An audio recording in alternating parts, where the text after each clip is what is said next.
थोड़ी देर पहले बिहार एनडीए के नेताओं ने दिल्ली में प्रेस वार्ता की। प्रेस वार्ता के दौरान एनडीए में शामिल सभी दलों के नेताओं की मौजूदगी में ऐलान किया गया किसके खाते में कौन सीटें जाएंगी। इस वक्त की सबसे बड़ी खबर यही है कि बिहार एनडीए में सीट शेयरिंग का ऐलान हो गया है। पशुपति पारस ग्रुप को एनडीए कोटे से एक भी सीट नहीं मिली, जिसे वो अच्छे खासे नाराज बताए जा रहे हैं। हो सकता है एनडीए में कैबिनेट पद से भी वो इस्तीफा दे दें। चिराग पासवान की पार्टी ने बाजी मार ली। चिराग पासवान के लिए बड़ी जीत है, 5 सीटें उन्हें मिल गई हैं। मुकेश साहनी के दल को कोई सीट नहीं मिली है।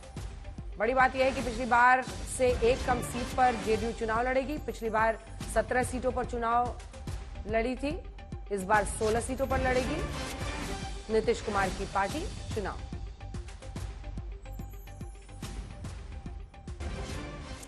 तो सीट शेयरिंग का फॉर्मूला बन गया है। कौन इससे खुश है, कौन नाराज, कौन ले सकता है बाहर एनडीए का रास्ता, आइए आपको दिखाते हैं अपनी स्पेशल रिपोर्ट में।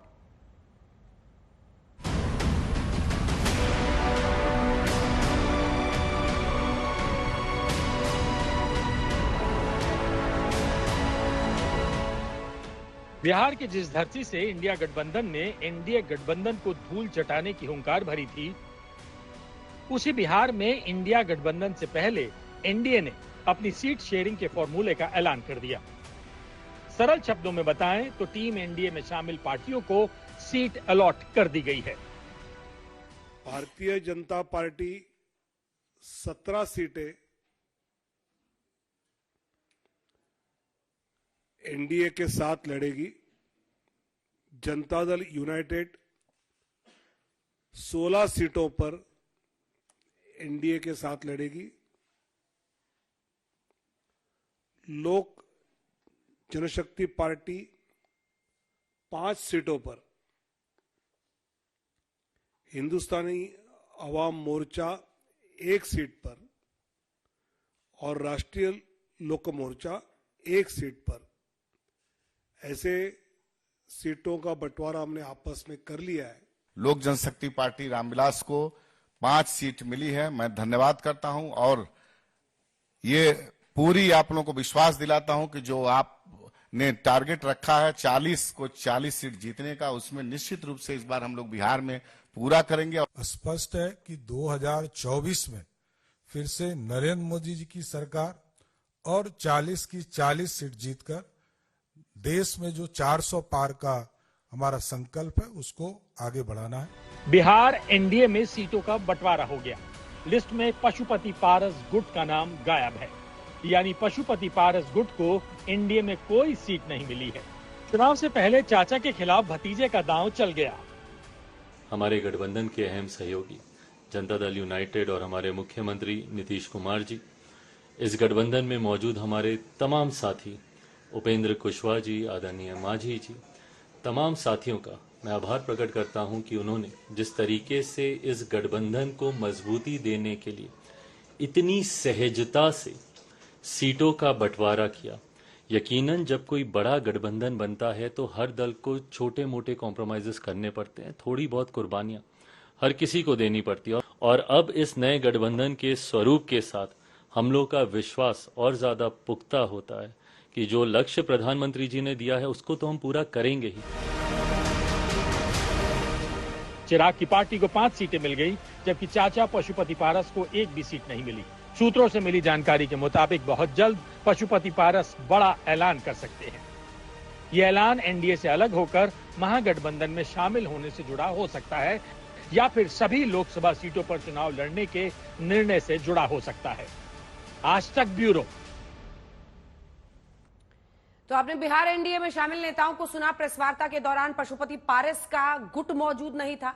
पशुपति पारस के गुट को एनडीए में एक भी सीट नहीं मिली है, बहुत नाराज बताए जा रहे हैं। नहीं मिलने पर पशुपति पारस का क्या कहना है, थोड़ी देर में हम आपको बताएंगे। उससे पहले बिहार की 40 सीटों का पूरा हिसाब किताब आपको बताते हैं। बीजेपी के खाते में आई है 17 सीटें, कौन सी हैं? जेडीयू कौन सी 16 सीटों पर लड़ेगा? चिराग के खाते में कौन सी 5 सीटें हैं? तो आइए सबसे पहले बीजेपी से शुरुआत करते हैं। बीजेपी के लिए पश्चिम चंपारण, पूर्वी चंपारण, मधुबनी, अररिया, दरभंगा, उजियारपुर, सारण, महाराजगंज, बेगूसराय, पिछली बार गिरिराज वहां से जीते थे, माना जा रहा है फिर वो वहां पर चुनावी मैदान में होंगे। नवादा, जहां पहले वो लड़े थे, अब वो सीट कोई और लड़ रहा है। पटना साहिब, जहां पर रविशंकर प्रसाद लड़े थे, चुनाव जीते थे। पाटलिपुत्र, अररिया, आरा, औरंगाबाद, सासाराम, मुजफ्फरपुर, ये तमाम सीटें बीजेपी की झोली में। अब आइए जेडीयू की झोली में कौन कौन सी सीटें हैं। वाल्मीकि नगर, सीतामढ़ी, झंझारपुर, सुपौल, कटिहार, बांका, नालंदा, शिवहर, किशनगंज इनके खाते में है। मधेपुरा, पूर्णिया, गोपालगंज, सिवान, भागलपुर, मुंगेर, जहानाबाद। चिराग पासवान के लिए बड़ी जीत इसलिए बताई जा रही है कि जमुई, जो उनकी पुरानी सीट थी, पिछली बार वहां से जीते थे, जमुई, और इस बार उनको हाजीपुर भी मिल गया है, जो उनकी पिता की पारंपरिक सीट थी। तो हाजीपुर, वैशाली, जमुई, खगड़िया, समस्तीपुर, ये 5 सीटें उन्हें मिल गई हैं। वहीं गया लोकसभा सीट जीतन राम मांझी को मिल गई है। काराकाट की सीट एनडीए के साथी उपेंद्र कुशवाहा को मिली है। ये रही बात एनडीए के सीट बंटवारे की। सीट शेयरिंग को लेकर महागठबंधन के नेता तेजस्वी यादव का बड़ा बयान आ रहा है, वो अब आपको बता देते हैं। सीट शेयरिंग पर तेजस्वी यादव का बड़ा बयान। आखिरी दौर में सीट शेयरिंग का फॉर्मूला, बहुत जल्द सीट शेयरिंग का ऐलान करेंगे। सभी दलों की सीट का नाम तय हो चुका है। आज जब एनडीए ने अपनी सीट शेयरिंग का फॉर्मूला सामने रख दिया, उसके बाद उनकी तरफ से जानकारी आ रही है, वो कह रहे हैं कि हम बहुत जल्द ऐलान करेंगे। 2-3 दिनों में सारी चीजें तय हो जाएंगी। अंतिम चरण में है ना, एक आध सीट को लेकर के बातें हैं, लेकिन उसमें कोई दिक्कत नहीं, 2-4 दिन में सॉर्ट आउट हो जाएगा। तो तेजस्वी यादव का कहना है कि महागठबंधन में सीट शेयरिंग का ऐलान जल्द हो जाएगा। तो क्या एनडीए के बाद अब महागठबंधन सीट शेयरिंग को लेकर अपने पत्ते खोलेगा? हालांकि एनडीए में अब की बार सीट शेयरिंग को लेकर नए प्रयोग किए गए हैं। ऐसा क्यों? आपको एनडीए की सीट शेयरिंग की इनसाइड स्टोरी के जरिए समझाते हैं। बीजेपी पहले की तरह 17 सीट पर चुनाव लड़ेगी। जेडीयू पिछली बार से 1 सीट कम पर इस बार 16 सीटों पर चुनाव लड़ेगी। जेडीयू खेमे की गया सीट मिल गई है जीतन राम मांझी को। गया को लेकर ही सबकी नजरें टिकी हुई थी कि क्या जीतन राम मांझी को ये सीट मिलती है या फिर जेडीयू बरकरार रखती है। ऐसे में जीतन राम मांझी को ये सीट दे दी गई है। जेडीयू खेमे की काराकाट सीट उपेंद्र कुशवाहा को मिल गई है। बदले में जेडीयू को बीजेपी की शिवहर सीट दी गई है। तो बीजेपी को एलजेपी की नवादा सीट भी बदले में मिली है। तो कुल मिलाकर सीट शेयरिंग हो गई है। बिहार में बीजेपी के लिए सिर्फ पशुपति पारस अब सिरदर्द नहीं है, बल्कि मंत्रिमंडल विस्तार के बाद बीजेपी के विधायकों में भी नाराजगी बताई जा रही है।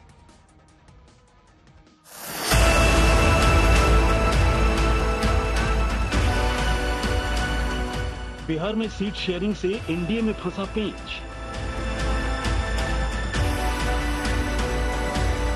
चाचा भतीजे में लड़ाई लालू का खेल बन गया।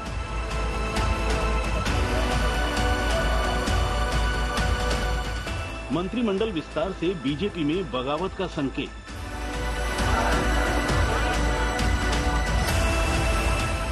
नीतीश कुमार की वापसी, लेकिन घर में घमासान।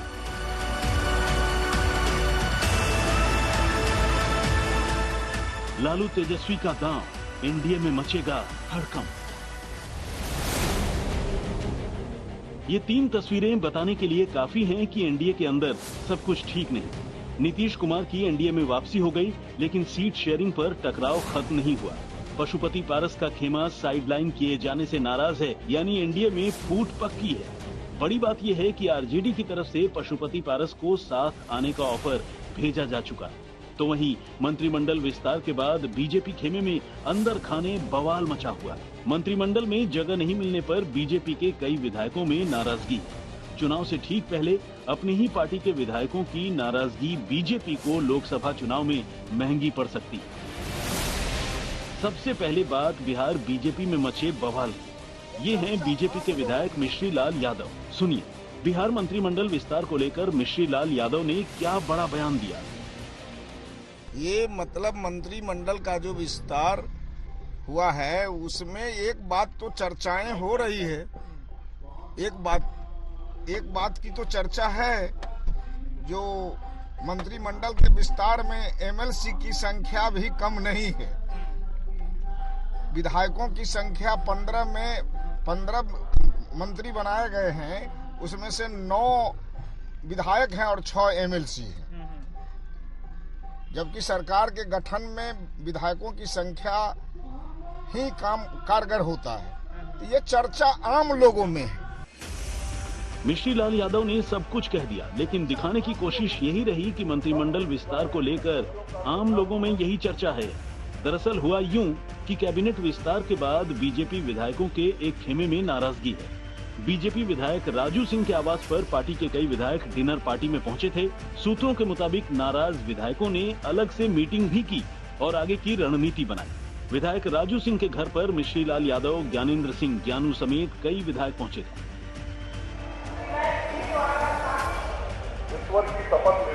नाराजगी यहीं तक सीमित नहीं है। मंत्रिमंडल विस्तार से पहले सियासी गलियारे में चर्चा का बाजार गर्म था कि पशुपति पारस गुट के प्रिंस राज को नीतीश कैबिनेट में जगह मिल सकती है। जगह नहीं मिली, यानी चाचा की बजाय भतीजे चिराग को बीजेपी की तरफ से ज्यादा वेटेज दिया जा रहा है।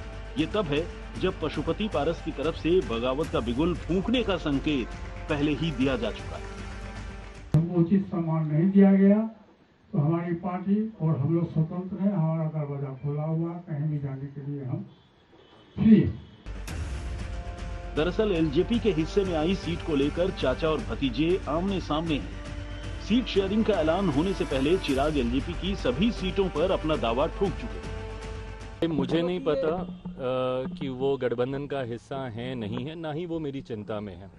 हाँ, इतना मैं कह दूं कि मेरे पास किसी का कोटा नहीं है। मेरी जो सीटें हैं वो सिर्फ मेरी हैं। गठबंधन में कौन है वो है कि नहीं, कौन है नहीं, बाकियों का तो मुझे पता ही है, वो है कि नहीं मुझे नहीं पता। बट हाँ, मेरे पास किसी के कोटे की सीटें नहीं। चाचा भतीजे के बीच सियासी जंग से जेडीयू ने खुद को दूर रखा। जेडीयू प्रवक्ता का कहना है कि चाचा भतीजे की सियासी लड़ाई से उनसे कोई लेना देना नहीं। चाचा को कितनी सीट मिले, भतीजे को कितनी, ये बीजेपी का निजी फैसला है। ये एनडीए के घटक दल एलजेपी और भारतीय जनता पार्टी और रामविलास जी के सुपुत्र चिराग पासवान जी के बीच का मामला है। मुझे उम्मीद है जल्दी ही इसको सुलझा लिया जाएगा। हाजीपुर नहीं, हमारा उस सीट पर कोई क्लेम नहीं है। वो रामविलास जी के पुत्र और उनके भाई के बीच का विवाद। चाचा भतीजे की लड़ाई में आरजेडी की एंट्री हो गई।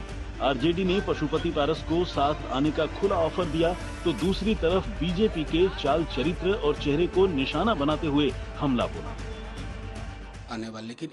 आने वाले दिनों में देखिए कैसे चीजें अनफोल्ड होती हैं। लेकिन एक चीज तो महत्वपूर्ण है कि ये भाजपा, वो जो यूज एंड थ्रो पेन है ना, उससे भी बुरा संगठन। पशुपति पारस जी के माध्यम से एलजेपी तोड़वा लिया, सांसद ले लिए। अब चुनाव आया तो चिराग जी के साथ समझौता कर दिया, पशुपति जी को छोड़ दिया। तो भारतीय राजनीति में इस तरह के क्षण हमने कम देखे। बिल्कुल आए तो बहुत बहुत स्वागत है, और इससे क्योंकि अनुभव एक बहुत बड़ी चीज होती है, और जो अनुभव प्रदान होगी सामाजिक जीवन में भी। जब रामविलास पासवान जी थे, का सारा कार्यभार जो है पशुपति पारस जी देखा करते थे, तो मुझे लगता है कि समाज में उनकी अभी भी पैंठ बहुत बड़ी है और उनको राजनीतिक दरकिनार नहीं किया जा सकता। आज तक ब्यूरो।